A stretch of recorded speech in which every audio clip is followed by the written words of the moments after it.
Bismillahirrahmanirrahim. Ngalajeng kana hancadersan kitab Durratun Nasihin halaman 152 kantun qauluhu an Muadz bin Jabalin. Bismillahirrahmanirrahim. An Muadz bin Jabalin katampi atanapi diriwayatkeun ti sahabat Muadz bin Jabal. Naon annahu lafad annahu saestuna itu Muadz bin Jabal. Qala eta ngadawuh itu Muadz kana lafad qultu lin nabiyyi. Qultu ngucap kami lin nabiyyi ka Kangjeng Nabi Muhammad alaihi salatu wassalam. Alaihi eta muga tetep ka itu Nabi as-salatu ari rahmat wassalamu sareng kasalamatan kana lafad ya Rasulullah. Ya Rasulullah, he Rasulullah, he Rasulullah. Akhbirni an qaulihi ta'ala, akhbir cobi carioskeun ku anjeun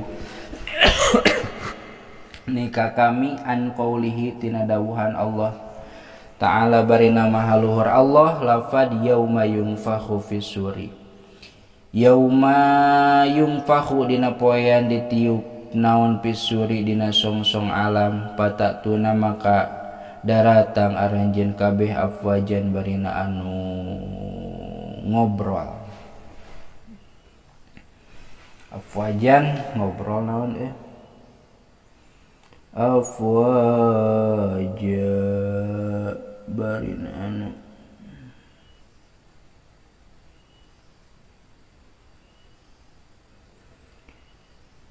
dia mah rombongannya. Oh lain ngobrol atuh ngabrul geus lain ngobrol ngabrul nya rombongan barina anu berombong-rombong gitu tah. Naon tuh berombong-rombong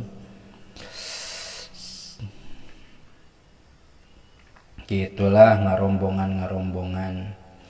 Pabaka teras nangis Kangjeng Nabi alaihi salatu wassalam. Alaihi eta muga tetep ka itu Nabi as-salatu ari rahmat wassalamu sareng kasalamatan. Hatta btalat sehingga yang jadi basuh, sehingga yang dari basuh.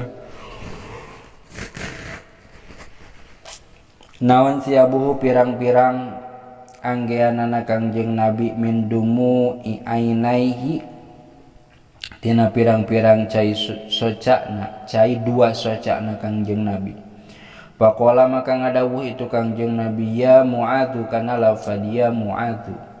Ya Muadz he Muadz sa'alta geus nanyakeun anjeun ka kami an amrin tina hiji urusan, an amrin tina urusan azimin anu pohara gedena.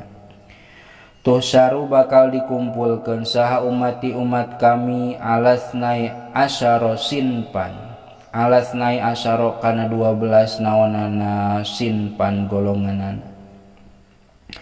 Jadi nu dimaksud tadi di luhur afwajan umat bakal dikumpulkeun atawa bakal berombong-rombong, bakal berkelompok.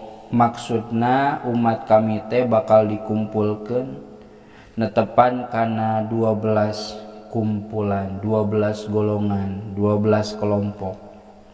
Manawai nu 12 teh al awwalu ari anu kahijina. Yusaruna eta dikumpulkeun itu umati min kuburihim ti pirang-pirang pakuburanana itu umati. Laisa bari teu aya lahum eta tetepikeun itu umati teh yadani ari dua leungeun wala rijlani sareng henteu aya dua suku. Payunadi maka ngagero saha al munadi anu ngagero min kibalir rahmani ti arah-arah pangeran, maksudna kakawasaan Allah. Haula'i alladzina yu'dzunal jiron. Haula'i ari ieu pirang-pirang jalma teh alladzina eta teh jalma-jalma yu'dzuna anu nganyenyeri itu ladzina aljirona kata tangga. Fahadza maka ari ieu teh jazaohum eta babalesna itu ladzina wa masiruhum sareng tempat pangbalikanana itu ladzina ilan nari kana neraka. Liqaulihi ta'ala karena dawuhan Allah ta'ala wal jari dzil qurba wal jaril junubi al ayah. Wal jari jeung kudu nyieun hade anjeun kata tangga dzil qurba anu deukeut wal jaril junubi jeung kata tangga anu deukeut maksud namanya nu deukeut jeung nu jauh gitu. Ngan ari nu jauh mah da teu disebut tatangganya. Junub teh anu pagijir-gijir gitu. Tah jadi kelompok kahiji teh jalma pas dikaluarkeun ti kuburanana teh eueuh leungeunnan eueuh sukuan. Tah ieu jalma eueuh leungeunnan eueuh sukuan teh baheulana ieu jalma-jalma teh sok milaraan ka tatangga. Milaraan dina sagala rupa, milaraan teh lain milaraan ngan saukur teu mere dahareun, milaraan ku dahareun, milaraan ku tingkah, paripola, milaraan ku sikap, ngan nyeri eta ge termasuk kana milaraan. Tah babalesna teh sapertikeun kitu.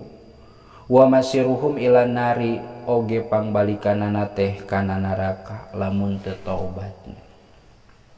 Hiji tah dua wasani sareng ari anu kaduana yusaruna eta dikumpulkeun itu ummati min kuburihim ti pirang-pirang kuburanana itu ummati ala suratil khanaziri netepan kana rupa pirang-pirang bagong.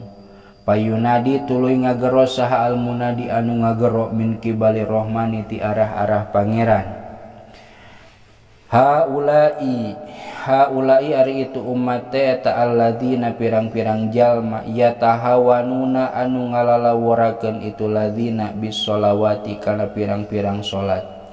Fahadza maka ari ieu teh jazaohum eta pembalasanana itu ladzina wa masiruhum sareng tempat pangbalikanana itu ladzina make ari atuh wa masiruhum sareng ari tempat pangbalikanana itu ladzina ilan nari kana neraka. Liqaulihi ta'ala karena dawuhan Allah ta'ala fawailul lil musallin alladzina hum an salatihim sahun. Fawailun maka ari neraka wail lil musallina eta tetepikeun pirang-pirang anu sarolat alladzina tegasna jalma-jalma hum anu ari itu ladzina ang salatihim tina salatna itu ladzina sahuna eta anu mupohokeun kabeh. Kelompok kadua dihudangkeun ti pakuburanana teh netepan kana rupa bagong. Kumaha we bagong? Pikeun jalma nu kumaha ieu teh kelompok anu bakal harudang jiga bagong teh nyaeta haula illadzina yatahawanuna bisolah. Ieu teh pikeun jalma anu sok nyaliweurakeun, sok gagampangan ngalalawurakeun kana salat. Datang waktu sholat engke tungtungna jadi bangke. Sholat lohor di engke tungtungna kaburu asar. Sholat asar di engke tungtungna kaburu maghrib.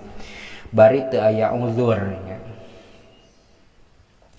Tah ieu teh fahadza jazaohum.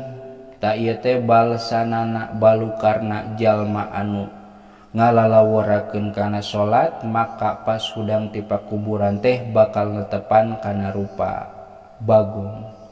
Wa masiruhum ilan nari sareng tempat pangbalikanana eta teh neraka. Liqaulihi ta'ala fawailul lil musallin alladzina hum an salatihim sahun. Naudzubillah, mudah-mudahan urang mah teu kalebetkeun anu eta.